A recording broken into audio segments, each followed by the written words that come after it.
la organización territorial que cubre ese estatuto orgánico de presupuesto. Digamos que el estatuto orgánico de presupuesto en su cobertura lo que cubre es como la entidad territorial como tal, igual que en la nación.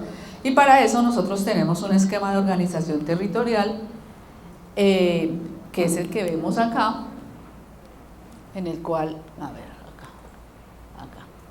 Bueno, tenemos para municipios y distritos lo que nosotros conocemos como el sector central, que es el alcalde con todas sus dependencias de la administración central, más el consejo, la contraloría y la personería, ¿sí? Entonces, estos son los órganos del nivel central, ¿ah? Para que lo tengamos en cuenta en lo que tiene que ver con la cobertura del estatuto y normas orgánicas como el límite de gastos.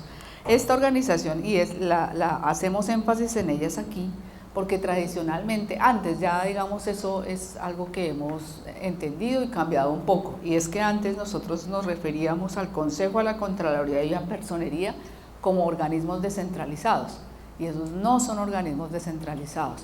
El Consejo, la Contraloría y la Personería son secciones del presupuesto del municipio, del presupuesto central del municipio, ¿sí? No, a pesar o sin perjuicio más bien de la autonomía que la Constitución política y que la misma ley orgánica les concede, pero son secciones del presupuesto que hacen parte de la administración central. La personería, sobre la personería, por ejemplo, hay pronunciamientos del Consejo de Estado recientes donde dicen que son un órgano independiente que se rige casi que por las normas del Ministerio Público y etcétera, pero que es un órgano independiente que hace parte del municipio, que hace parte de la organización administrativa del municipio. La Contraloría y la Personería. Bueno, y adicionalmente tenemos otras tres instancias que son las que sí se conocen como entidades del sector descentralizado, que son los establecimientos públicos, las empresas industriales y comerciales del Estado y las sociedades de economía mixta. Esas tres sí es lo que se conoce como el sector descentralizado. Cuando nosotros vemos acá estas flechitas, vemos por ejemplo sector central y establecimientos públicos y una flecha acá, ¿sí ven? Estas instancias están cobijadas por el Estatuto Orgánico de Presupuesto, o sea, el manejo tanto de los establecimientos públicos como de todo este nivel central que vemos aquí, lo cubre el Estatuto Orgánico de Presupuesto. Y estas normas, digamos, estas empresas industriales y sociedades de economía mixta también tienen algunas normas del estatuto que les rigen, pero en general son normas que son entidades que tienen sus propias normas presupuestales dadas sus características. Entonces, a pesar de que toda esta es la organización territorial, el manejo presupuestal para todas es distinto. Para estas es una y para estos es otro de acuerdo con la Ley Orgánica de Presupuesto. Entonces, ¿cuál es la cobertura de este Estatuto Orgánico de Presupuesto? El artículo 3 del decreto 111 de 1996 dice que el Estatuto Orgánico de Presupuesto General del presupuesto cubre dos niveles. De una parte, el presupuesto general, y dice la norma, compuesto por el presupuesto de la entidad territorial, que es lo que se conoce como presupuesto municipal, y el presupuesto de los establecimientos públicos, ¿sí? Entonces, eso a veces suele ser un poco confuso cuando uno habla de presupuesto general o presupuesto municipal. Cuando nosotros hablamos del presupuesto municipal, del presupuesto del municipio, estamos hablando del presupuesto del nivel central, ¿sí? Cuando hablamos del presupuesto municipal, cuando a mí me hacen una consulta sobre el presupuesto municipal o cuando le hablo a ustedes del presupuesto municipal, entendamos que nos estamos refiriendo al presupuesto del nivel central junto con el Consejo, la Contraloría y la Personería como secciones del presupuesto. Y cuando me hablan del presupuesto general de la entidad territorial, incluyo tanto al presupuesto del nivel central como al presupuesto de los establecimientos públicos. Entonces, este es presupuesto general del municipio, este es presupuesto del municipio. Bueno, Adicionalmente, los artículos como del 3 al 5 del Estatuto Orgánico de Presupuesto me establecen como unos criterios o unas disposiciones especiales en cuanto a cobertura. Pero me dice también que un primer nivel está compuesto por el presupuesto general y un segundo nivel por la fijación de metas financieras y distribución de los excedentes de las empresas. O sea, si nosotros nos detenemos a mirar la norma orgánica de presupuesto, nos dice cómo se hace la distribución de excedentes de estas entidades. Entonces, el presupuesto general, el presupuesto también me incluye la distribución de excedentes y también algunas normas de presupuesto especiales para esas empresas. Entonces, cubre, por eso dice la ley orgánica, cubre dos niveles, primero el presupuesto general y segundo la fijación de metas financieras del sector descentralizado y la distribución de excedentes de las empresas. Bueno, y adicionalmente, como les decía, trae como algunas disposiciones especiales sobre cobertura. Dice, los establecimientos o las personas jurídicas públicas que administren fondos públicos y que no estén constituidas como empresas industriales y comerciales o sociedades de economía mixta, pero manejan fondos públicos, serán establecimientos públicos y se manejarán como establecimientos públicos. Entonces, los establecimientos públicos, por ejemplo, la ley 448 de 1998, que es la de organización administrativa, me dice cuál es el fin de los establecimientos públicos. Se constituyen básicamente para prestar un servicio, ¿sí? Entonces, en las entidades territoriales los establecimientos públicos más comunes son los institutos, ¿no?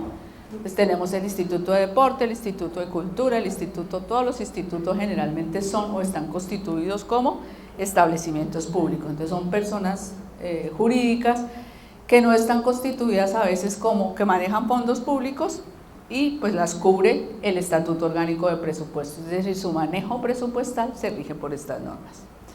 Adicionalmente tenemos las empresas industriales y comerciales del Estado. El Estatuto Orgánico de Presupuesto dice que a estas empresas, a las industriales y comerciales y las sociedades de economía mixta, le rigen del estatuto las normas que expresamente las mencionen, es decir, no todas. Si alguna norma del Estatuto Orgánico de Presupuesto hace referencia y dice esto aplica a las empresas industriales y sociedades de economía, aplica, si no lo dice, no. ¿Sí? Entonces, y delegó en el Ejecutivo, ¿sí?, la facultad de regular todo lo relacionado con el proceso presupuestal de las empresas. Entonces, ellas tienen, las empresas industriales y sociedades de economía mixta tienen su propio régimen presupuestal. Y adicionalmente también estableció como unas disposiciones especiales. Dice, las empresas de servicios públicos domiciliarios en cuyo capital la entidad territorial tenga más del 90%, tendrán para efectos presupuestales el régimen aplicable a las empresas industriales y comerciales del Estado. Igualmente, las empresas sociales del Estado, que son las ESES, los hospitales, dice, tendrán el régimen para efectos presupuestales, tendrán el mismo régimen de empresa industrial y comercial del Estado. Entonces, es decir, tienen su propio régimen presupuestal. En el nivel nacional hay un estatuto, digamos, de manejo presupuestal de las empresas, que es ¿cuál? El decreto 115 de 1996. Es como el Estatuto Orgánico Presupuestal, y fíjense que es un decreto, y es un decreto porque, como les mencionaba, en el Estatuto Orgánico de Presupuesto se delegó en el Ejecutivo, ¿sí?, la facultad de establecer las normas que rigen para sus entidades descentralizadas, obviamente por sus características especiales. No es lo mismo los ingresos o los objetivos de una entidad territorial a de una empresa, ¿no? O sea, no se puede regir por las mismas disposiciones. Entonces, por eso se expidió el decreto 115 de 1996, que es el Estatuto Orgánico aplicable a las empresas industriales y comerciales del Estado y sociedades de economía mixta de carácter no financiero con régimen de empresa industrial y comercial, ¿sí? Entonces, a esas empresas les aplica el decreto 115. En el nivel territorial, digamos, lo que se sugiere siempre es que si ustedes tienen empresas industriales y comerciales, sociedades de economía mixta, hagan el estatuto aplicable a ellas, ¿sí? Si no lo hacen, pues, digamos, se rigen por el estatuto del nivel nacional, por el 115, pero ese sí que está más adaptado como al nivel nacional, ¿sí? entonces es mejor que haga la adaptación al nivel territorial y al manejo, pues digamos, hay como mayor autonomía en el manejo por parte del Ejecutivo en las disposiciones que pueda hacer para el manejo de las empresas. Entonces ahí sí se sugiere que lo hagan y que si no lo tienen, pues se van a regir o siempre se va uno como a interpretar o a aplicar cosas en materia presupuestal relacionadas con el decreto 115 de 1996, que es el que aplica para el nivel nacional. Entonces, esa es como la recomendación. De hecho, hay disposiciones, hay sentencias de la Corte Constitucional, jurisprudencia del Consejo de Estado también, que establecen que los decretos, porque el decreto 115 es un reglamentario de una norma orgánica, ¿sí? Entonces, que los decretos reglamentarios no son aplicables directamente, sino que para ser aplicables, por ejemplo, en una entidad territorial, tienen que expedir su propio decreto adaptando o adoptando ese decreto, ¿sí? Digamos, uno directamente no podría decir, no, es que en el decreto 1439 dice tal, no, porque generalmente los decretos reglamentarios de las normas orgánicas, si ustedes los miran en su encabezado, casi siempre es lo que dice aplicable a los órganos que hacen parte del presupuesto general de la Nación, o adaptación en su estatuto para poderlo aplicar. Eso es lo que se recomienda siempre. Bueno, visto así, entonces el Estatuto Orgánico de Presupuesto, esta es su cobertura, y establece que el presupuesto general, acuérdense cuál era el presupuesto general, ¿no? Que el presupuesto general es el de la entidad territorial, todo el nivel central, con los órganos de control, más el de los establecimientos públicos. Y dice la Ley Orgánica de Presupuesto que el presupuesto general se compone de un presupuesto de rentas y recursos de capital, ¿sí? Se compone un presupuesto de rentas y recursos de capital de la estimación de las rentas que se espera recaudar en una vigencia, porque el presupuesto en ingresos es una estimación del recaudo de los mismos, ¿sí? Yo estimo, y cuando estimo el recaudo es una proyección como tal, lo que significa que el presupuesto puede al final de la vigencia ser mayor o menor que el que estimé en ingresos, en recaudos, ¿sí? En gastos, dice la ley orgánica, también habrá un presupuesto de gastos o ley de apropiaciones, en el cual se autorizarán los gastos para las diferentes secciones que conforman el presupuesto general, ¿sí? Entonces habrá una sección para el nivel ejecutivo, digamos en el nivel nacional, ahí era donde les hablaba de la adaptación de las normas orgánicas, porque en el nivel nacional esa adaptación implica, por ejemplo, que hay una sección presupuestal para el Ministerio de Hacienda, otra para el Ministerio de Gobierno, para cada una de las superintendencias, para la Fiscalía General de la Nación, son secciones del presupuesto de gastos del presupuesto nacional. Las disposiciones generales, ¿sí?, que son las normas que ayudan a la ejecución del presupuesto de la vigencia y que rigen solamente para la vigencia de ese presupuesto en el cual son expedidas, ¿sí? Entonces, cada que se expide un presupuesto, se expiden las disposiciones generales que lo que ayudan es a una correcta ejecución de ese presupuesto. No cambian las normas del ciclo presupuestal ni las normas orgánicas de presupuesto, simplemente ayudan a que en esa vigencia se pueda ejecutar el presupuesto. ¿Qué tipo de disposiciones o de normas tengo yo en las disposiciones generales? Por ejemplo, pueden incluirse cosas como autorizar al alcalde para incluir las reservas presupuestales o para hacer el cierre presupuestal o para incluir el superávit presupuestal de la vigencia, ¿sí? O si se requiere hacer alguna adición de algún recurso o algo que se tenga claro y preciso su objeto, entonces se puede incorporar en las disposiciones generales. Son normas que ayudan a la ejecución del presupuesto de esa vigencia. Y evitan, por ejemplo, que si yo voy a hacer el cierre presupuestal, tenga que acudir otra vez a la corporación administrativa para incorporar, por ejemplo, el balance. Yo desde las disposiciones generales ya pedí esa autorización y está ahí contenida. Ese tipo de normas son las que están ahí.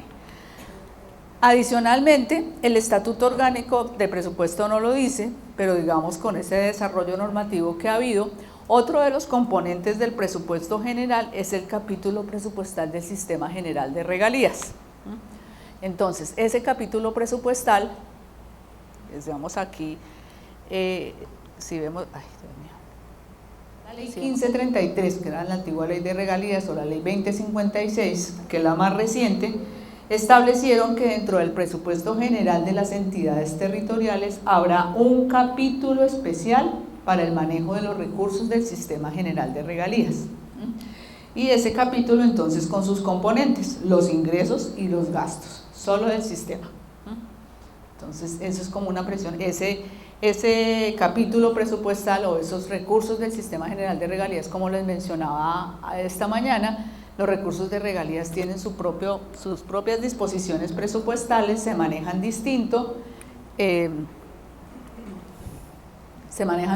entonces ya se rigen por disposiciones especiales, solamente que por disposición de esa misma ley 2056 hacen parte del presupuesto general de la entidad territorial. Bueno, entonces, ¿cuál es el componente? Vamos a empezar por el presupuesto de rentas y recursos de capital. ¿Cómo se compone ese presupuesto? Fíjense, hago énfasis en cómo se compone. Una cosa es de cómo se compone el presupuesto de rentas de acuerdo a la Ley Orgánica de Presupuesto y otra cosa es cómo se presenta, por ejemplo, a la corporación administrativa, ¿sí? Porque esto, digamos, vamos a ver una desagregación máxima, un poquito más extensa, que la que trae la Ley Orgánica de Presupuesto, pero esa no es la forma como el presupuesto se presenta a la corporación. El presupuesto se presenta de una manera mucho más agregada y de más adelante vamos a ver por qué se presenta de manera más agregada y cuál es la utilidad de presentarlo como dice la ley. Entonces, tenemos que el presupuesto de ingresos, nos dicen los artículos 11, 27, 29, 30, 31 y 34 del decreto 111 de 1996. Los ingresos se clasifican del presupuesto o se componen de los ingresos corrientes, que a su vez los ingresos corrientes se clasificarán, dice la ley, en tributarios y no tributarios, ¿sí? Y los tributarios se clasificarán en directos e indirectos. Adicionalmente tenemos los no tributarios y nos menciona la Ley Orgánica de Presupuesto solamente tasas, creo que es tasas y tarifas, no menciona multas, tasas y tarifas, y esos son los ingresos corrientes, tributarios, no tributarios. Si nosotros nos vamos al catálogo de clasificación presupuestal, ahí también tenemos ingresos corrientes, tributarios y no tributarios, directos e indirectos, ¿sí? Las tasas y las multas también lo tenemos y por ejemplo en el capítulo del catálogo de clasificación presupuestal los tributarios los desagrega mucho más. Entonces toma las tasas y las multas y las tarifas y los intereses de mora, digamos, hace una desagregación mucho más amplia de esos dos ítems o tres que trae la norma orgánica de presupuesto. Entonces lo que hace es desagregarlos mayormente. Adicionalmente tenemos se compone el presupuesto de los fondos especiales,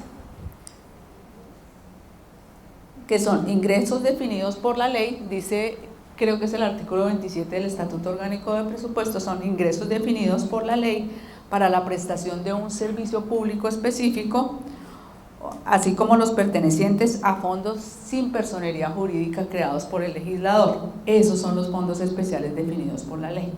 Entonces, en el nivel territorial, por ejemplo, tenemos el famoso, el Fondo Local de Salud, es un fondo especial. Tenemos el Fondo de Solidaridad y Redistribución del Ingreso, que tiene que ver con servicios públicos, ese también es un fondo especial. Tenemos el Fondo de Atención y Prevención de Riesgo de Desastres, otro fondo especial. Y tenemos el Fondo de Seguridad y Convivencia, señora. En los departamentos los fondos de rentas. Los fondos de rentas y el Fondo de Seguridad, de Convivencia y Seguridad Ciudadana, ¿sí? Entonces, esos son fondos especiales, tienen un ítem, tiene una clasificación independiente de los demás ingresos dentro del presupuesto. Adicionalmente, tenemos los recursos de capital, que la Ley Orgánica de Presupuesto también dice están conformados por los recursos del crédito interno y externo, los excedentes de las empresas, los rendimientos financieros, el diferencial cambiario, ahí da como todo un listado de cuál es la composición de los ingresos de capital. Las contribuciones parafiscales es otro componente, otro ítem, digamos, de los ingresos. ¿Y por qué está allí como que sí y no? Entonces, contribuciones parafiscales. Las contribuciones parafiscales las define la ley como un ingreso, un tributo, que grava a un grupo específico de la población, un grupo económico específico de la población, y el recaudo de esas rentas financia gastos en ese mismo o para ese mismo sector específico de la población. Por eso son rentas parafiscales, son impuestos parafiscales, ¿sí? Entonces graban a un grupo específico, se le cobra a un grupo específico y los recaudos se invierten en ese grupo específico, ¿sí? No hay contribuciones parafiscales en el nivel territorial, por esa razón están ahí, desaparecen. O sea, te las muestro para pues, conocer cómo es la estructura dentro del Estatuto Orgánico de Presupuesto y dentro del presupuesto, pero las entidades territoriales no tienen contribuciones parafiscales. En este momento todas las contribuciones parafiscales que existen las recibe la Nación, son ingresos del orden nacional que se incluyen en el presupuesto más a título informativo. La Corte Constitucional estableció por allá en una sentencia, porque antiguamente, como es un ingreso que se recauda en beneficio de un grupo específico y lo que sea, no se incluía en el presupuesto. Y la Corte Constitucional dijo no, porque es que la facultad impositiva la tiene el Estado, ¿sí? Entonces usted no puede crear un impuesto en beneficio de un particular, ¿sí? Entonces crea el impuesto, entonces tiene que llevar el control del mismo e incluirlo en su presupuesto, así diga, no, pues yo para qué lo incluyo si me lo tengo que gastar en el mismo. No, lo incluye e incluye el gasto, principio de legalidad del gasto, ¿sí? Para llevar un control de su recaudo. Las contribuciones parafiscales más comunes, hoy en día las que existen, la última creo que fue una de contribución al esmeraldera, contribución de la esmeralda, parafiscal de la esmeralda, que se recauda en ese grupo específico. Pero todas las más comunes aplican al sector agrícola y pecuario. Entonces la más común, por ejemplo, es la cuota de fomento cafetero. La cuota de fomento cafetero se recauda en ese grupo específico económico, sector cafetero, y el recaudo de esa renta se le transfiere, o con él se creó, la Federación Nacional de Cafeteros. Entonces va en beneficio de esa federación, es su principal renta, ¿sí? Y así hay muchas, la de fomento arrocero, la de fomento cacaotero, todas son como cuotas de fomento agrícola, cuyo recaudo va en beneficio de ese mismo sector. Adicionalmente, tenemos los ingresos de los establecimientos públicos, y los ingresos de los establecimientos públicos se clasifican en ingresos corrientes del establecimiento y recursos de capital. Entonces, los ingresos corrientes son los propios que reciba el establecimiento por el ejercicio de su actividad o lo que sea. Dentro de esos ingresos corrientes no se incluyen, por ejemplo, las transferencias o los recursos que le entrega el nivel central, digámoslo así, al establecimiento, porque si yo los incluyo, lo que estaría es duplicando el ingreso. Si se dan cuenta, si yo, por ejemplo, por acá tengo, por acá arriba, el impuesto predial, digo, el 10% o el 20% del impuesto predial se lo voy a entregar o lo voy a transferir al Instituto de Cultura. Entonces, si lo incluyo acá y lo incluyo acá, entonces se duplicaría, estaría duplicando en el presupuesto general del departamento el recaudo o el ingreso por concepto de impuesto predial. Por eso, pues, ustedes miran la Ley Orgánica de Presupuesto, dice los ingresos del establecimiento público sin incluir las transferencias que recibe del presupuesto del nivel central. Bueno. Y aquí, digamos, hacemos un paréntesis para hablar un poco del principio de legalidad de los ingresos, ¿no? Entonces, como les decía, estos ingresos, de acuerdo con la Ley Orgánica de Presupuesto, es una estimación de su recaudo, ¿sí? Y en el caso, bueno, y por ejemplo, esos ingresos de la Corte Constitucional, la ley no los define como tal, más que definirlos, los enumeró. Dice, los ingresos corrientes son tales y los ingresos de capital son tales, pero no dice, son ingresos corrientes los que se reciben regularmente, no, eso es más ese tipo de definiciones o de aspectos que nos permiten diferenciar un ingreso de corriente de uno de capital, se ha desarrollado más a través de jurisprudencia y de doctrina. Entonces, por ejemplo, la Corte Constitucional, por una sentencia, dijo que los ingresos, de acuerdo con su regularidad, se clasificarían en corrientes o de capital. Entonces, son ingresos corrientes los que yo recibo comúnmente por el ejercicio de las actividades propias del municipio, mientras los ingresos de capital son los que recibo esporádicamente. Estos son los ingresos corrientes, los de capital. Fíjense que me devuelvo un poco al catálogo de clasificación presupuestal, El catálogo de clasificación me dice, yo tengo ingresos corrientes y de capital. Fíjense que ahí, por ejemplo, no tenemos fondos especiales, no tenemos la clasificación así como un ítem aparte, no tenemos contribuciones para fiscales, pero ahí están los unos y los otros, o son corrientes o son de capital. Entonces, si yo voy al catálogo de clasificación presupuestal, por ejemplo, de la Nación, todas las contribuciones para fiscales están dentro de los ingresos corrientes tributarios, todas están ahí. Cuando la Nación presenta el presupuesto, hace la distinción que establece la ley orgánica. Estos son mis ingresos corrientes, estos son mis fondos, estos son mis contribuciones para fiscales, las toma el Estatuto Orgánico de Presupuesto. La contribución del Fondo de Convivencia y Seguridad Ciudadana, que es la que llaman la de contratos de obra pública, no sé si todavía tiene esa denominación, pero creo que se llama así, contribución sobre contratos de obra pública. Esa es una contribución y dentro del catálogo de clasificación está. Ahí me dice con qué codificación se ubica, etc. Cuando yo vaya a armar mi presupuesto, a presentarlo, a ejecutar, ahí tengo los fondos especiales, ahí tengo todas las rentas que lo conforman, tengo todos los insumos para presentar el presupuesto tal y como me dice la ley orgánica de presupuesto. Esto para aclarar que, como se decía al comienzo, no, es que con el catálogo de clasificación presupuestal se eliminaron los fondos especiales, no, ahí están, o están en ingresos corrientes o están en ingresos, ahí están dentro de esa clasificación. El principio de legalidad de los ingresos, entonces haciendo un paréntesis, ya digo por qué hicimos este paréntesis aquí. De acuerdo con la Constitución Política, dice, artículo 338, en tiempo de paz solamente el Congreso, las asambleas y los consejos pueden imponer contribuciones fiscales o parafiscales. Y allí la Constitución misma va desarrollando como estas disposiciones. Dice, corresponde al Congreso hacer las leyes y establecer las contribuciones fiscales y excepcionalmente las contribuciones parafiscales. Luego se va al artículo 287 de la Constitución Política que establece, las entidades territoriales gozan de autonomía dentro de los límites de la Constitución y la ley, y en tal virtud tienen el derecho de establecer los tributos necesarios para el cumplimiento de sus funciones. Y asimismo, en las funciones de las asambleas se establece que corresponde decretar de conformidad con la ley, ¿sí? Y igualmente para los consejos votar de conformidad con la Constitución y la ley los tributos y los gastos. Esto para decir que la autonomía de las entidades territoriales en materia impositiva no es absoluta, ¿sí?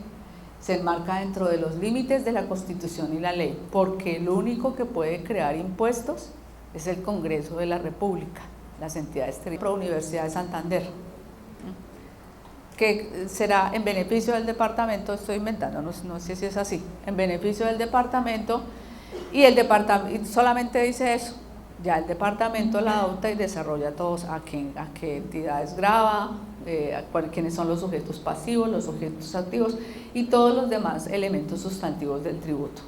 Entonces, por eso decimos, se enmarca dentro de los límites de la Constitución y la ley. Los departamentos y municipios carecen de soberanía fiscal porque esta la ostenta de manera exclusiva el Congreso de la República. Es decir, solo el Congreso puede crear impuestos. Dice, las asambleas y consejos reglamentan los impuestos y contribuciones que la ley cree o les autoriza establecer, sujetándose a la Constitución y a la ley, debiendo limitarse a votar, organizar y reglamentar. ¿Sí? Organizar el recaudo y reglamentar el recaudo dentro del ámbito municipal. Entonces los acuerdos fijan directamente eso, los elementos sustantivos. Entonces se adopta, no se crea, se adopta el impuesto predial, el impuesto de industria y comercio, la estampilla tal, etcétera, y se desarrollan los elementos que predios están grabados, también lo dice la ley. Si no lo dice, pues le faculta a la entidad territorial para que haga todo el desarrollo en torno a ese gravamen que le autorizó recaudar. Entonces, ¿qué son ingresos sin fundamento legal? Se consideran como ingresos sin fundamento legal todos aquellos que, aun habiéndose adoptado mediante acto administrativo, no se encuentra una norma o una ley que autorice su recaudo en la entidad territorial. Entonces, todos esos impuestos a la telefonía, no sé qué que se inventaron, a los teléfonos públicos, y así sucesivamente, que surgen más como de la imaginación de la entidad territorial, grabemos tal cosa, no, esos son impuestos que si no están creados por el legislador, no son legales, ¿sí? Dentro de la entidad territorial. Se están incorporando al catálogo de cuentas porque cuando digamos en el desarrollo del catálogo de cuentas nos vimos con esa dificultad. Entonces dicen, porque ¿cómo se armó el catálogo en ingresos? Con base en las normas que crean los ingresos. Entonces tenemos el impuesto predial unificado. Hay una norma que creó, una ley de la República que creó el impuesto predial unificado. La Constitución política, solo las entidades territoriales podrán gravar la propiedad inmueble, o sea, tiene rango constitucional, inclusive. Entonces hay una norma que lo crea, ¿sí? Entonces para armar todas las rentas del catálogo acudimos a la ley, ¿sí? Cada uno. Entonces si ustedes miran el catálogo tiene una parte que dice definición, y dice de acuerdo con la ley tal, de acuerdo con la ley tal, de acuerdo con la ley tal, ¿sí? Todos están con base en una ley. Entonces empezaron algunas entidades, ¿dónde meto el impuesto de pesas y medidas? No, es que eso no existe. No, pero es que yo tengo un impuesto que grava la presa. No, eso no existe. O el impuesto a los teléfonos móviles, ¿sí? Pero es que eso no existe. No, pero es que aquí lo grabamos. No existe, no tiene fundamento legal. Entonces, si no tiene fundamento legal, pues era muy difícil uno pues incluirlo dentro del catálogo. Entonces, lo que se decidió, digamos, es que como el catálogo también es una herramienta que nos sirve para codificar toda la información y además hacer los reportes de información para efectos de, se incorporan al catálogo de cuentas previa solicitud de la respectiva entidad territorial y en atención al principio de legalidad que ampara los actos administrativos. O sea, ustedes saben, los actos administrativos son válidos y aplicables mientras no sean demandados, ¿no?, por la jurisdicción de lo contencioso administrativo. Entonces, en virtud de eso se incluyen al catálogo, se incluyen previa solicitud de la entidad territorial al catálogo, pero su incorporación en el catálogo de cuentas no lo legaliza, ni lo sanea de los eventuales vicios de legalidad que pueda tener. Es decir, por decir, no, que es como está en el catálogo es legal, no, se está incluyendo ahí por solicitud de la entidad territorial, pero son rentas de las que se presume la legalidad del acto con el cual se expidieron, pero que la entidad territorial excedió las facultades constitucionales y legales que no le permiten crear impuestos. Entonces ahí era como esa cuña ahí, los ingresos que se incluyen deben ser solo los que tienen fundamento legal, los que no tienen fundamento legal no deberían incluirlos. Hay entidades territoriales en donde ha habido inclusive demandas, ¿sí?, de la ciudadanía a la que le cobran los impuestos y los obligan a devolver esas rentas. Entonces, con demanda y con la sanción y todo lo demás por haber hecho el cobro de lo no debido. Acá nos vamos a la clasificación o composición de los gastos, la composición también, insisto en el tema de la composición, porque a veces nosotros tendemos a pensar que así es como lo presento a la corporación administrativa y no, así es como se compone el presupuesto, como se clasifica, según la ley orgánica de presupuesto. Entonces, en gastos tenemos los gastos de funcionamiento, los gastos de inversión y los gastos de servicio de la deuda pública. Cuando empecé y les hacía toda la composición de los ingresos, yo les decía, los ingresos son una estimación, dentro del presupuesto los ingresos son una estimación. Yo estimo los ingresos que voy a recaudar durante la vigencia, o sea que al final de la vigencia pueden ser más o pueden ser menos, pero en gastos el presupuesto es una autorización máxima, los gastos que están ahí son los que me autorizan a realizar. Yo puedo hacer menos, ¿sí?, pero no puedo ejecutar más de los que me aprobaron, ¿sí? Entonces, los gastos se clasifican de acuerdo con la ley orgánica, funcionamiento, inversión y servicio de la deuda, clasificados por secciones presupuestales, dice la ley orgánica, y hasta ahí llega. Entonces, los gastos de funcionamiento, fíjense que si ustedes buscan en la ley orgánica y no dicen, los gastos de funcionamiento se clasifican en, siempre tradicionalmente nosotros decíamos servicios personales, gastos generales y transferencias de nómina, ¿se acuerdan? Así era que nosotros los clasificábamos, porque el decreto 568 de 1998 y normas, digamos, posteriores reglamentarias de la ley orgánica por allá iban definiendo y decían, los gastos de funcionamiento son los que se requieren para el normal funcionamiento, valga la redundancia, de administración de la entidad territorial o del nivel central, los que se requieren, los normales. ¿Sí? Entonces ahí se fueron como desarrollando esos conceptos y los clasificaba así: servicios personales, gastos generales y transferencias de nómina. ¿Qué hizo el catálogo de clasificación presupuestal? Los detalló. Digo, sí, gastos generales, servicios personales y transferencias de nómina, pero los vamos a clasificar de acuerdo a su objeto de gasto. Y de acuerdo al objeto, entonces tenemos, por ejemplo, que en los gastos de funcionamiento tenemos los gastos de personal, la adquisición de bienes y servicios, las transferencias corrientes, las de capital, los gastos de comercialización y producción, la adquisición de activos, la disminución de pasivos, los gastos por tributos, multas y sanciones. Fíjense que casi todos estos, salvo las transferencias corrientes y a veces las de capital, salvo esos tres, digamos, y los gastos de personal, todo esto nosotros lo teníamos bajo un ítem único que era gastos generales. Bueno, y ahí metíamos todo, ¿sí? Entonces lo que hace el catálogo es desagregar esos gastos generales, ¿sí? Desagregarlos, darles un nombre y decir, ese es el nombre para que todos tengamos esa denominación, todos la manejemos igual. Ese es como uno de los objetivos del catálogo, que todos cuando hablamos de una renta o de un gasto, hablemos en el mismo lenguaje y nos estemos refiriendo al mismo siempre, ¿sí? Que en una parte, en un municipio se llamaba gastos de personal, pero en otro se llamaba nómina. Y en otro lo llamábamos servicios personales. Y en otro, en transferencias corrientes, teníamos además de unas, las de capital también. O los gastos generales, ahí sí que nada, ¿no? Ahí metíamos todo, impuestos, intereses de mora, sanciones, todo lo demás iba en gastos generales. Ahora no le dicen, no, desagreguemos todo de acuerdo a su objeto. Entonces, si vamos a adquirir un bien y servicio, eso es un gasto general, pero se llama adquisición de activos o adquisición de bienes y servicios, ¿sí? Pero vamos a desagregarlo mucho más. Eso es lo que hace el catálogo, darle un código, darle un número, para que en adelante en todos los municipios del país, en la nación, digamos que el código 2, son gastos de personal. Y no como antes, que las entidades territoriales ahí sí que con códigos era peor. Todos teníamos diferente código, todos, ¿sí? Diferente codificación, diferente número, algunos lo hacíamos como fuentes y usos, otros lo hacíamos dependiendo del clima. Bueno, eran diferentes tipos de códigos, dependiendo del gasto con el que lo hacemos, el ingreso con el que pagamos. Ahora no.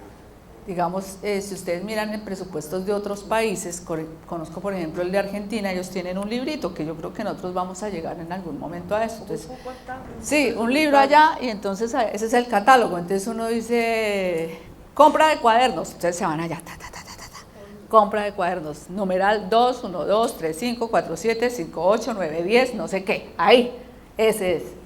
Y entonces uno habla de ese y en todo el país ya saben que ese numeral es, sí, claro, ese es, y hay gente que ya, digamos, a uno le suena eso muy extremo, ¿no?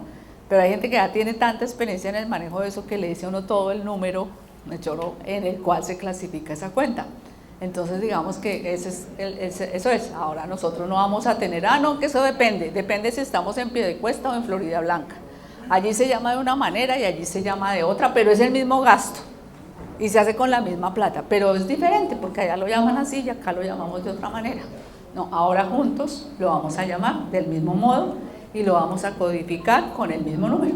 Eso es. Tenemos adicionalmente los gastos de inversión clasificados, dicen normas de que han desarrollado la norma orgánica, que los gastos de inversión se clasifican en programas, subprogramas y proyectos, ¿sí? Y el catálogo lo que hizo fue desagregar esos gastos que nosotros, de acuerdo al objeto, desagregar los gastos de cada proyecto de inversión. Entonces, si vemos nosotros, los proyectos tienen la misma clasificación de los gastos de funcionamiento. Entonces, en proyectos yo tengo gastos de personal, igual tengo adquisición de bienes, transferencias corrientes, transferencias de capital.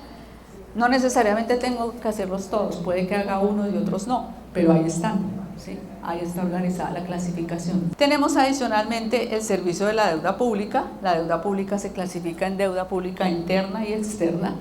También la ley orgánica de presupuestos solo nos dice servicio de la deuda, no nos dice nada más. Ya desarrollos posteriores han dicho interna y interna. Y hay normas que nos han colgado cositas en las secciones presupuestales. Por ejemplo, esta mañana les hablaba del fondo de contingencias y les decía cómo el fondo de contingencias hace parte del servicio de la deuda. Eso dice la ley, que los aportes que yo hago al fondo de contingencias se registran como servicio de la deuda pública. Y adicionalmente la ley 617 de 2000 trae por allá un artículo al final que dice que los bonos pensionales tipo A y B son o se pagan con cargo al rubro servicio de la deuda pública. Entonces, si ustedes miran el catálogo de clasificación presupuestal, por allá encontramos en servicio de la deuda el fondo de contingencias y encontramos también los bonos pensionales, ahí están. Y adicionalmente, pues deuda interna y externa. La Ley Orgánica de Presupuesto dice que el servicio de la deuda es una sección del presupuesto. Fíjense que aquí lo tenemos como una composición. El presupuesto se compone de gastos de funcionamiento y inversión y servicio de la deuda clasificados por secciones presupuestales. Es decir, en la sección Secretaría de Hacienda habrá gastos de funcionamiento, inversión y servicio de la deuda. Esta organización, digamos, esta distribución, depende también de la organización y condiciones de la entidad territorial a la que nos referíamos esta mañana, ¿sí? Porque pueda que la nación lo tenga así, pero por ejemplo, nosotros decimos, los consejos municipales no hacen gastos de inversión. Que fíjense que esto está clasificado por secciones presupuestales y ya vimos cuáles son las secciones, ¿no? Las asambleas. Entonces, si yo tengo una asamblea departamental, ¿sí? Entonces la asamblea departamental tendrá gastos de funcionamiento, no más, ¿sí? Pero ellos no ejecutan ni gastos de inversión ni servicio de la deuda. Los consejos municipales igual, ellos no ejecutan ni gastos de función, ni de inversión, ni servicio de la deuda, ni las contralorías tampoco. Las personerías ejecutan algunos gastos de inversión relacionados, digamos, con el objetivo, todo lo que tiene que ver con derechos humanos, víctimas, esas cosas. Exacto, ellos sí pueden tener algunos gastos de inversión, pero las demás secciones del presupuesto no. Bueno, entonces ya acordamos, ¿no?, que los órganos de control no tienen esa clasificación y que la Ley Orgánica de Presupuesto dice que el servicio de la deuda es una sección presupuestal. Es como un poco contradictorio porque en unas partes dice el gasto se clasifica en, ¿sí?, funcionamiento, inversión y servicio de la deuda en las diferentes secciones, y por allá después dice abra una sección para el servicio de la deuda, ¿sí? Entonces, digamos que eso también es de autonomía como de la entidad territorial de la que hablaba el catálogo. A veces está como una sección en la Secretaría de Hacienda, una parte que generalmente está en Hacienda, el servicio de la deuda, o en contratación, no sé, a veces lo manejan así, lo pueden dejar así, pero pues para que tengamos en cuenta también la Ley Orgánica dice es una sección dentro del presupuesto. He visto entidades territoriales donde sí el servicio de la deuda es una sección aparte. Tienen Contraloría, Personería, Consejo, no sé qué, nivel central y servicio de la deuda.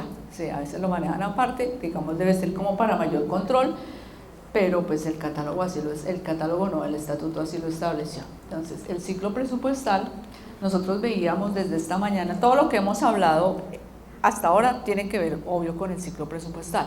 La Ley Orgánica de Presupuesto y la Constitución Política me dicen que rige para todo lo que tiene que ver con, no lo denomina como tal ciclo, pero dice la Ley Orgánica regulará todo lo concerniente a la programación, presentación, elaboración, ejecución del presupuesto. Eso es lo que se conoce como el ciclo presupuestal. El presupuesto, igual que por ejemplo el marco fiscal de mediano plazo, no son instrumentos estáticos, son instrumentos que que trascienden durante la vigencia y que se van ejecutando de manera dinámica todo el tiempo. Todo el tiempo nosotros estamos dentro del ciclo presupuestal. El decreto, la Ley Orgánica de Presupuesto se refiere solamente como a 3 o 4 etapas del ciclo. El decreto Ley 1068 de 2015, que es el decreto único reglamentario del sector Hacienda y Crédito Público, por ahí tiene un artículo que define las etapas del ciclo presupuestal y son las que están acá. Dice ahora programación y elaboración del presupuesto, presentación del proyecto de presupuesto, estudio y aprobación, liquidación del presupuesto, ejecución del presupuesto, seguimiento de evaluación y cierre presupuestal. inclusive no está la de cierre, la etapa de cierre no está ni en la ley orgánica, ni en las reglamentarios. La etapa de cierre presupuestal es como la última etapa del proceso de ejecución, siempre se ha manejado como parte de la ejecución presupuestal el proceso del cierre. Digamos que en la programación la vimos esta mañana, el proceso de programación, que es toda la parte de planeación, el marco fiscal de mediano plazo, todos esos instrumentos de donde parte el presupuesto. ¿Sí? Ahora vamos a seguir con la segunda parte, que era dentro de esa programación y elaboración, la elaboración del presupuesto. Y establecemos aquí como algunos criterios que se tienen en cuenta. Acuérdense que les mencionaba yo que el presupuesto en ingresos es una estimación. Los ingresos yo los estimo. ¿Y qué aspectos tengo en cuenta para estimar los ingresos? O sea, ¿qué elementos o qué instrumentos tengo yo en cuenta para la estimación de los ingresos? ¿Qué creen? La base del ingreso del año. O sea, yo me siento hoy a proyectar el presupuesto del otro año. Soy la secretaria de Hacienda, la jefe de presupuesto, lo que sea. Estamos en el mes de agosto. Entonces ya me toca ponerme el ciclo presupuestal es dinámico, ¿no? Yo en este momento estoy ejecutando el presupuesto de 2023, pero ya estoy trabajando, del 2022, pero ya estoy trabajando en la programación del presupuesto del 2023. Sí, ese ciclo es un ciclo, se va repitiendo, es dinámico. Entonces, sí, para la estimación de los ingresos yo tengo en cuenta la renta, lo que dice ahí. Los impuestos aplicables, el volumen de transferencia, los otros ingresos, las metas del plan financiero, Es decir, yo tengo en cuenta el marco fiscal de mediano plazo para la estimación del presupuesto de ingresos. Porque todos esos elementos, acuérdense que esta mañana hablábamos de las rentas, del informe de las rentas, del plan financiero que contiene todas las rentas y no sé qué. Entonces todo esto sí es para la preparación del presupuesto, pero más que para la preparación del presupuesto, es para la preparación, para la elaboración del marco fiscal de mediano plazo. Es decir, yo en este momento, si soy la secretaria de Hacienda o la jefe de presupuesto, yo con el instrumento que me siento es con el marco fiscal de mediano plazo. ¿Qué proyecciones hay ahí? ¿Qué estimaciones hay para el otro año? El informe de los recaudos de la vigencia, la estimación de los recaudos de la próxima. Todo eso está en el marco fiscal de mediano plazo. El informe de lo que sucedió durante la vigencia, todo está dentro del marco fiscal de mediano plazo. Entonces, aquí por ejemplo nos deteníamos, todo esto es marco fiscal de mediano plazo. La capacidad de endeudamiento, acuérdense que nosotros mencionábamos que uno de los componentes del presupuesto del marco fiscal es el nivel de la deuda pública, un análisis de sostenibilidad, y que dentro de los ingresos del municipio, dentro de los ingresos de capital están los recursos del crédito, y los recursos del crédito son una fuente de financiación importante para los gastos de inversión, para financiar la inversión. Y sabemos que la adquisición de recursos del crédito está regulada, ¿no? Entonces, para que siempre tengamos en cuenta cuando vamos a contratar o cuando queremos recursos de capital por el crédito, acordarnos de que eso está regulado, que hay un artículo de la Constitución Política, que es el 364, que dice que el endeudamiento externo e interno de las entidades territoriales no puede superar su capacidad de pago. Dice, la ley reglamentará la materia, y la ley reglamentó la materia a través de la ley 358 de 1997, que establece que la capacidad de pago es el flujo mínimo de ahorro operacional que permite cumplir en todos los años con el servicio de la deuda, dejando un remanente para inversión. Esa es la capacidad que yo tengo para pagar la deuda pública. Y definió unos indicadores, ¿sí?, que son los que nosotros conocemos como los semáforos, ¿se acuerdan? El semáforo verde, el semáforo rojo, no sé qué, que son los indicadores de solvencia y sostenibilidad, que son los que me determinan que si tengo yo capacidad de sostener un endeudamiento o no. Esa ley 358 fue reglamentada por el decreto 696 de 1998, que entre otros aspectos estableció que las entidades financieras deben verificar la capacidad de pago y, si es necesario acordar un plan de desempeño, exigir la autorización del Ministerio de Hacienda y Crédito Público. Entonces, ese decreto 696 está compilado en el Decreto Único Reglamentario del Sector Hacienda y Crédito Público, que es el 1068 del 2015. Bueno, este llamado acá es como para que sepan que, para que recordemos más bien, que la capacidad de endeudamiento la calculan ustedes, las entidades territoriales, junto con la entidad financiera que les va a prestar la plata, ¿sí? No la calcula el Ministerio de Hacienda, ni la aprueba el Ministerio de Hacienda. No, es autonomía de la entidad territorial. Quieren un recurso del crédito para hacer una obra. ¿Qué hago primero? Me voy a la entidad financiera. Entonces la entidad financiera me va a decir, cumple indicadores, entonces ahí nos ponemos a calcular todos, ¿sí? Sí, mire, los indicadores son estos, y ahí ya, dependiendo de las ofertas que le hagan las entidades, se toma la decisión. Entonces, la ley 2155 del año pasado, ¿es? 2021, la 2155, modificó los indicadores de esos indicadores de endeudamiento, los de solvencia y sostenibilidad. Con el decreto 678 del 2020, expedido a raíz de la emergencia, sí, en el marco de la emergencia, estableció por allá una cosa que se llamaba créditos de reactivación económica, ¿se acuerdan? Los créditos de reactivación económica, entonces que la ley decía, en esta vigencia, el decreto decía en esta vigencia y en la otra, podrán contratar unos créditos y solamente tendrán en cuenta uno de estos dos indicadores. Entonces le decía, solamente tendrán en cuenta que el indicador saldo de la deuda de ingresos corrientes no supere el 100%, no calculen el otro indicador. Y si tienen ese indicador en el 100%, pueden endeudarse durante ese año y el siguiente. Creo que era hasta este año, creo que obtenían esa posibilidad. Entonces, digamos, flexibilizó los indicadores, haciéndolos pues, para que se pudiera acceder de forma más fácil a los recursos del crédito. Esos indicadores, digamos, se mantuvieron flexibles con la ley 2155 del 2021, que lo que hizo fue ya digamos, modificar el artículo 6 de la ley 358 y dejarlos mucho más amplios ya de forma permanente, porque lo modificó pues obviamente no por un periodo de tiempo, sino de forma permanente. Entonces, el indicador intereses ahorro operacional, que antes no podía ser menor o igual del 40%, pasó al 60%.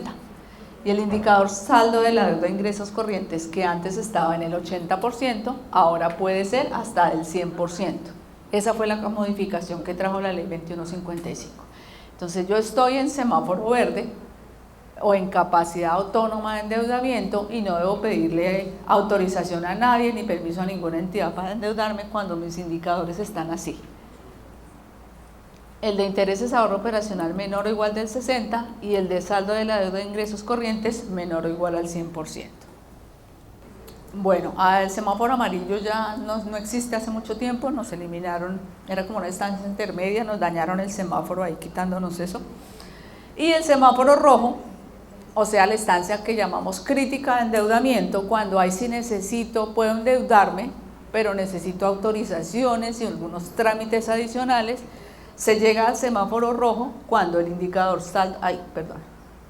cuando el indicador intereses ahorro operacional es mayor o igual al 60 y mayor del 60 y el indicador saldo de la deuda de ingresos corrientes es mayor al 100%.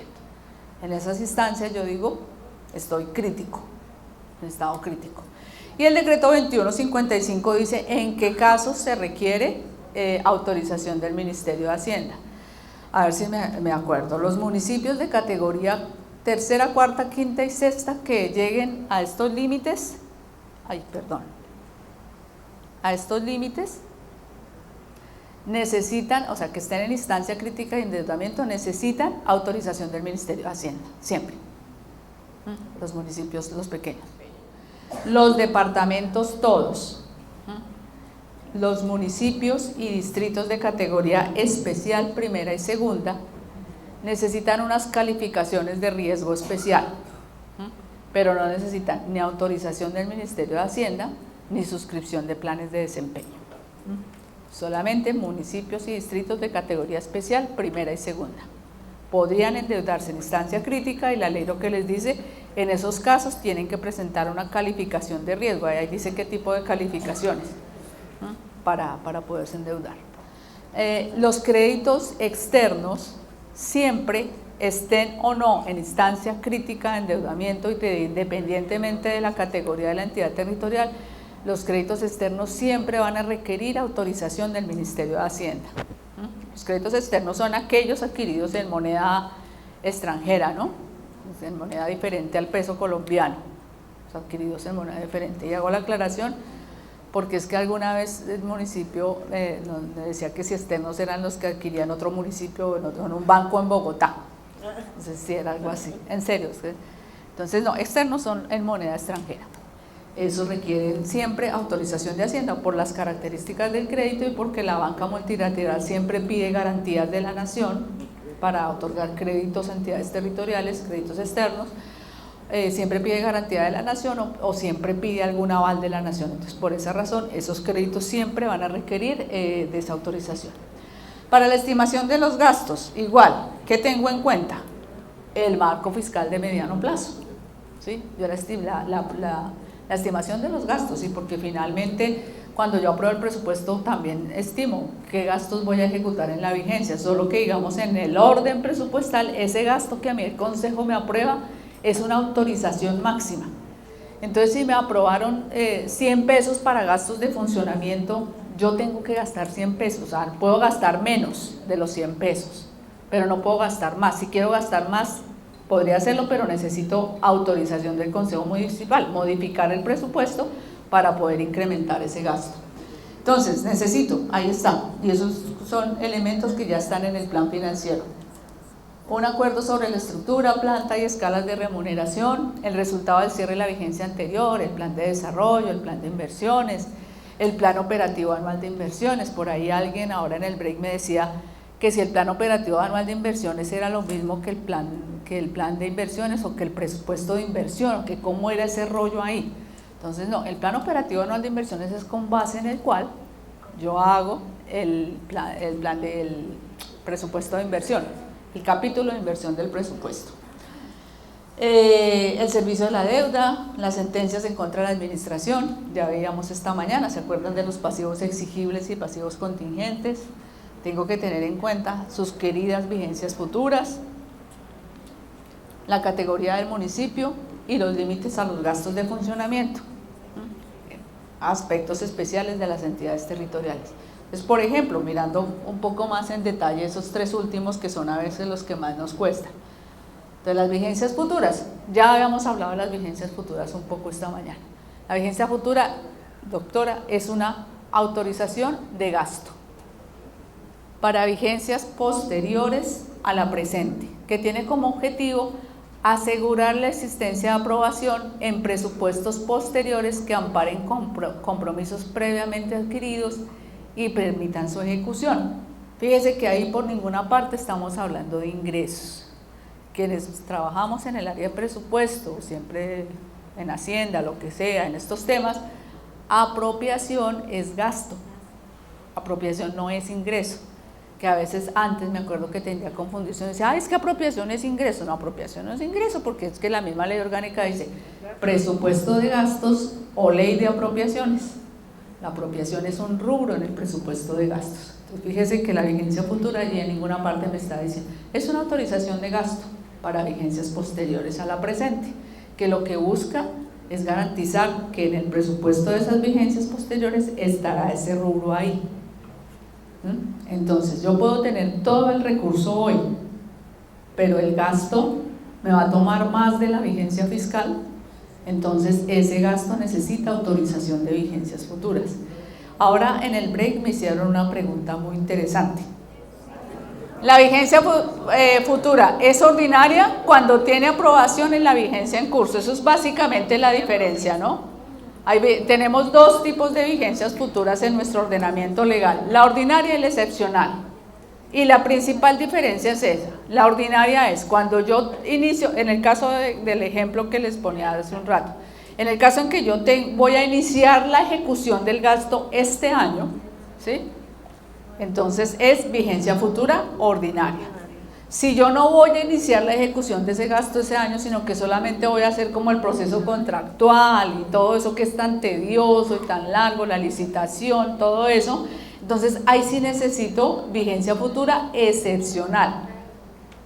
porque no requiero, no voy a ejecutar nada este año, es decir, no voy a expedir CDP, solamente voy a expedir la autorización para comprometer vigencias futuras. CDP nada, porque yo no voy a ejecutar nada este año de ese gasto. Pero si yo voy a adelantar un proceso contractual, Con el CDP, ¿sí? con la autorización de vigencias futuras, con la autorización de vigencias futuras.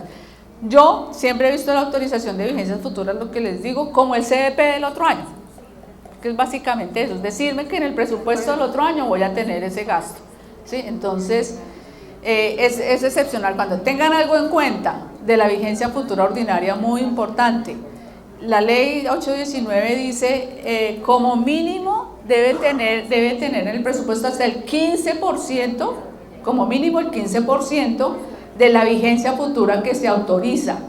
Y ese 15% no es de apropiación, es de ejecución. Ustedes deben apropiar y ejecutar ese 15%. Porque de Florida Blanca, a propósito, me preguntaron una vez, ¿sí? Que si solo era tener ese 15 ahí, pero que si era ejecutar. No, la ley lo dice. Que si puede ser menos. No, la ley le dice que el 15%. Y es 15% ejecutado, no solamente el CDP, como lo dice la doctora, es ejecutar ese año el 15%. Otra cosa importante de las vigencias futuras ordinarias, excepcionales, por ejemplo, tienen una excepción para el último año del periodo de gobierno. Bueno, la ley dice, a ver si me acuerdo, dice, no se podrán autorizar, no podrán exceder el periodo de gobierno, no podrán exceder el periodo de gobierno, salvo, ni las ordinarias ni las excepcionales pueden exceder el periodo de gobierno, salvo que sean declaradas de importancia estratégica por parte del gobierno. Y en la vigencia excepcional hay una norma que regula, es un decreto, no me acuerdo ahorita el número, pero ahora se los digo, hay una norma que regula cómo se declara de importancia estratégica, qué se debe tener en cuenta, las obras de infraestructura de detalle y la ingeniería y no sé qué, ahí da todo como unos tips